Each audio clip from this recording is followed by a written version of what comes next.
Pawan Kalyan TDP పొత్తు అనేది వైసీపీకి ఎంతో కొంత ఇబ్బందికరమైన విషయమే. అందుకే పవన్ కళ్యాణ్ టీడీపీ కంటే కూడా జనసేనని ఎక్కువ టార్గెట్ చేస్తున్నాడు జగన్. జనసేనకున్న 8-10% ఓట్లు టీడీపీకి పూర్తిగా సంపూర్ణంగా కలవకపోతే జగన్ గెలుపు అనేది చాలా సులువు అవుతుంది. సో అందుకని పవన్ కళ్యాణ్ని తీవ్రంగా టార్గెట్ చేస్తూ పొత్తు అస్పష్టంగా ఉంది. వాళ్ళు ముఖ్యమంత్రి సీట్ షేరింగ్ గురించి వాళ్ళకేం అవగాహన లేదు, కులాల ఓట్ల కోసం వాళ్ళు కలిశారు, ఈ రకమైన ప్రచారాన్ని వాళ్ళ సోషల్ మీడియా కూడా ముందుకు తీసుకొస్తూ ఉంది. కానీ వాస్తవం ఏంటి, పవన్కి టీడీపీ పొత్తు విషయంలో ఫుల్ క్లారిటీ ఉంది. పవన్ సంపూర్ణంగా టీడీపీకి మద్దతిస్తున్నాడు. టీడీపీ కూడా పవన్ని పూర్తిగా హక్కును చేర్చుకుంది. గతంలో 2019లో టీడీపీ 24 సీట్లు జనసేనకి ఇచ్చేటట్టుగా, ఒక ఎంపీ సీట్ ఇచ్చేటట్టుగా, కొన్ని మంత్రి పదవులను ఇచ్చేటట్టుగా కొన్ని మాట్లాడుకొని అప్పుడు కిమిడి కళా వెంకట్రావు రాష్ట్ర అధ్యక్షుడిగా ఉన్నాడు. జస్ట్ అనౌన్స్మెంట్కి వెళ్ళబోయే దశలో ఎవరో ఒక వ్యూహకర్త చెప్తున్న ఆలోచన ఏంటంటే, పవన్ కళ్యాణ్ మనతో చేర్చుకుంటే మన ఓట్లే అతను చీల్చుకుంటాడు, కానీ ప్రభుత్వ వ్యతిరేక ఓటు అంతా పోలరైజ్ జగన్కి వెళ్ళిపోతుంది, దానివల్ల ఏం లాభం లేదని చెప్పేసి అప్పుడు ఒక వ్యూహకర్త సహాతో లాస్ట్ మినిట్లో ఆ పొత్తు విషయం ఆగిపోయింది. సో ఫలితాలు దారుణంగా వచ్చాయి కనుక ఎన్నికల్లో ఓడిపోయాడు కనుక చంద్రబాబు ఇప్పుడు ఎట్టి పరిస్థితుల్లో పవన్ కళ్యాణ్ వదులుకునే పరిస్థితిలో లేడు. పవన్ కళ్యాణ్కి చంద్రబాబు ఫుల్ క్లారిటీ ఇచ్చేశాడు.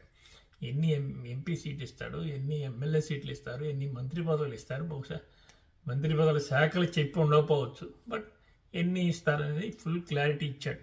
ముఖ్యమంత్రి షేరింగ్ అనేది అందరికీ తెలిసిన విషయం, ఎట్టి పరిస్థితుల్లో అది ఉండదు. అది దాని గురించి పవన్ కళ్యాణ్ కూడా ఏం ఆశించి ఉండడు, అది కూడా అతను క్లియర్గా తెలుసు. ఎందుకంటే అతను చంద్రబాబు చెప్తున్న వ్యూహం ఏంటంటే, నువ్వు బీజేపీని కూడా తీసుకురావాలి, నీకు ఎలాంటి అభ్యర్థుల్ని నువ్వు సెలెక్ట్ చేసుకోవాలి, ఎలాంటి వాళ్ళని ఫండింగ్ ఎలా ఏంటంతా కూడా మేము చూసుకుంటాం, ఈ రకంగా చంద్రబాబు చెప్తున్నాడు.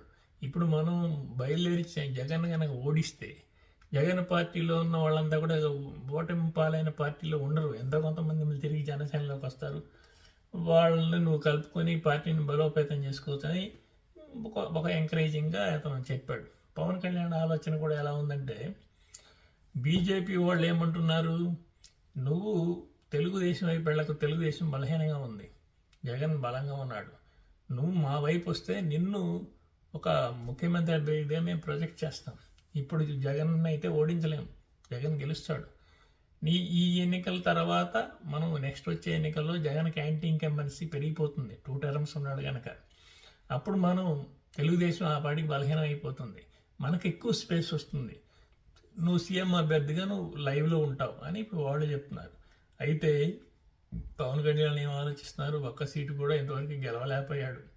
ఒకవేళ ఇప్పుడు కనుక ఓడిపోతే ఈ 5 ఏళ్ళు ప్రభుత్వాన్ని, ఈ పార్టీని నడపడం కష్టం అవుతుంది. అంతేకాకుండా రాజకీయంగా పెద్ద అనుభవం లేదు కనుక జగన్ అధికారంలోకి వస్తే ఈ పార్టీని తొక్కేసే అవకాశం ఎక్కువ ఉంటుంది. ఎందుకంటే క్రౌడ్ పుల్లింగ్ ఇతనికే బాగుంది టీడీపీ కంటే. సో ఇతని మీద జగన్ టార్గెట్ చేస్తాడు, ఇందుకు కుట్ర చేస్తాడు, అవన్నీ ఎదుర్కొనే శక్తి ఇతనికి లేదు, ఇది ఆర్థికంగా కానీ ఇది రాజకీయ పరంగా కానీ. సో ఇప్పుడు వెంటనే టీడీపీతో కలిసి ఎన్నో కొన్ని సీట్లు గెలుచుకుంటాయి. బహుశా టీడీపీ జనసేన ఓడిపోయిన కొన్ని సీట్లు వస్తే అసెంబ్లీలో ప్రతిపక్ష హోదా వస్తుంది, ఎంతో కొంత రాజకీయంగా తన కార్యక్రమాలని ముందుకు తీసుకెళ్ళడానికి కొంత ఆసరా దొరుకుతుంది. లేదు గెలిస్తే మంత్రి పదవులు వస్తాయి, తను రాజకీయంగా ముందెళ్ళచ్చు. ఇలాంటి వ్యూహంతో అతను ఇలా ఉంటున్నాడు. అందుకని ఈ వ్యూహం కూడా ముఖ్యమైన జనసేనకి సంబంధించిన నాయకులందరికీ తెలుసు.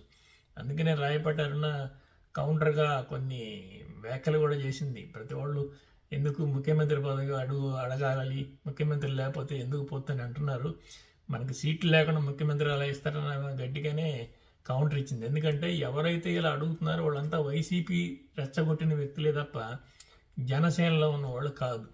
సో ఈ వ్యూహం క్లియర్గానే ఉంది, ఏమాత్రం కన్ఫ్యూజన్ లేదు వాళ్ళ పొత్తు విషయంలో. పవన్ కళ్యాణ్కి అన్నీ తెలిసే ముందుకెళ్తున్నాడు.